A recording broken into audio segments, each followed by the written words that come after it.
made by women in accelerating development because you set a path for others to follow in addressing social, economic, cultural, and political factors that have hampered development in our communities and respective regions. Our coming together as professional women further supports the gender equity agenda of the United Nations Sustainable Development Goals, SDGs, by enabling the full and effective participation by women and equal opportunities for leadership at all levels of decision-making. Listening to the presentations today reminds me of Tom Boyer and the airlift program he organized. The first batch of 81 students touched down in New York City on 11 September 1959, and they were admitted to various universities in the United States and Canada. One of the beneficiaries of this initiative was Barack Obama Sr., the father of former US President Barack Obama, who joined the University of Hawaii. The Pan Women Initiative has the capacity to raise such powerful leaders and create programs that will impact generations for decades. Our coming together also creates a platform for synergy and common good, where we will bring together our resources, opportunities, and skills to support our sisters and brothers who may not be as privileged. We are doing this because we believe that everyone has unique abilities given by God for the good of the community and the nation. All we need sometimes is someone to hold our hand and show the way. I would like to recognize your patron, Honorable Eliud Owalo, Cabinet Secretary for Information, Communication, and the Digital Economy, and all other partners who have supported this worthy cause. Congratulations, Mheshimiwa. You are doing a good job. Your journey exemplifies the words of Nelson Mandela, and I quote, "What counts in life is not the mere fact that we have lived. It is what difference we have made to the lives of others." End of quote.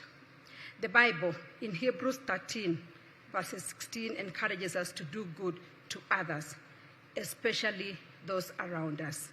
I quote, "And do not forget to do good and to share with others, for with such sacrifices, God is pleased."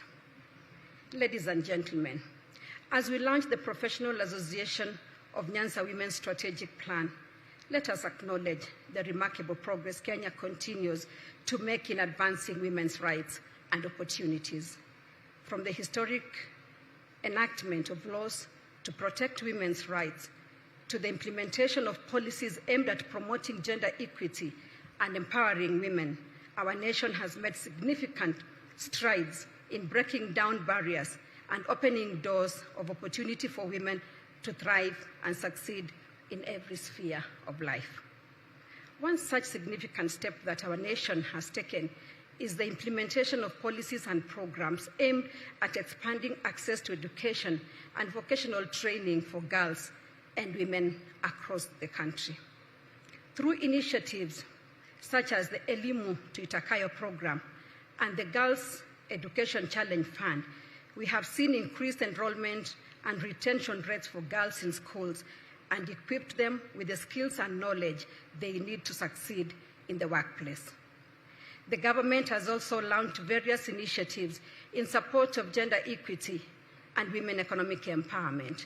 These include the Women Enterprise Fund, which was tripled to 13.5 billion Kenya shillings to increase the number of women accessing the fund.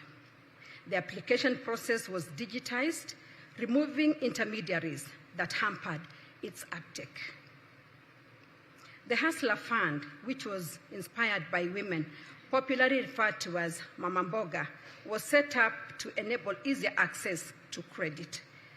The digitized process through *254# is simple and enables individuals to borrow up to 200,000 Kenya shillings and groups to borrow up to 1 million Kenya shillings. Access to government procurement opportunities, ACPO, has seen 30% of government tenders reserved for women, youth, and people with disabilities. Every Tuesday, the government publishes the tenders available through My Government pull-out in the Star newspaper. This information is also available on www.tenders.go.ke. The President allocated the highest ever budget of 30 billion Kenya shillings for student loans and grants, affirming his dedication to providing higher education scholarships through technical and vocational institutes, TVETs. Applications for these TVET grants and loans are now open to students by simply dialing *642#. Let us share this information widely to all our young people, our youth. The government is in the process of digitizing all services, all payments to ease the delivery of its services to us. All you need is your phone and an internet connection to the eCitizen portal, and you can get your business permit, license, register for your passport, marriage certificate, among many services, all from the comfort of your home or workplace. Finally, the President launched the Presidential Landscape and Ecosystem Restoration Strategy, whose goal is to grow 15 billion trees by 2032 in order to increase our tree cover from the current 12.13% to 30%. This creates an immediate demand for quality seedlings, an opportunity women can take advantage of by coming together to manage tree nurseries, earn an income, and contribute to the nation's tree growing efforts. Ladies and gentlemen, the strategic plan we are launching today provides a pathway for us to address the pressing issues facing our women so as to create a more inclusive and equitable future. By leveraging our collective strength and expertise, we can mobilize resources and implement targeted interventions to enable the women achieve their full potential.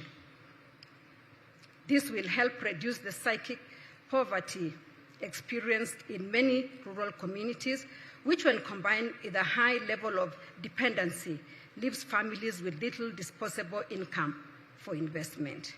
This movement has the power to create a roadmap on how to profitably and sustainably use the resources and talents available in the Nyanza region. The roadmap, once implemented in collaboration with the local county governments, the Lake Region Economic Bloc, and the national government, will contribute to the prosperity of our nation. Let us tap into the vast network of support present today and implement the activities outlined in the strategic plan.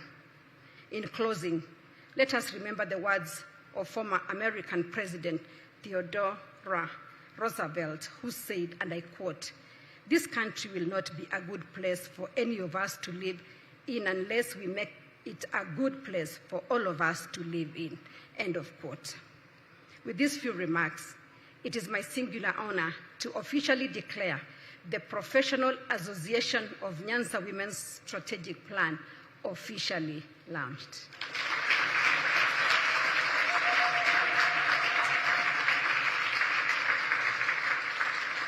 Erokamano ahina. Thank you very much, and may the good Lord bless you. Just before I sit, just allow me to say one thing, and of course to appreciate the just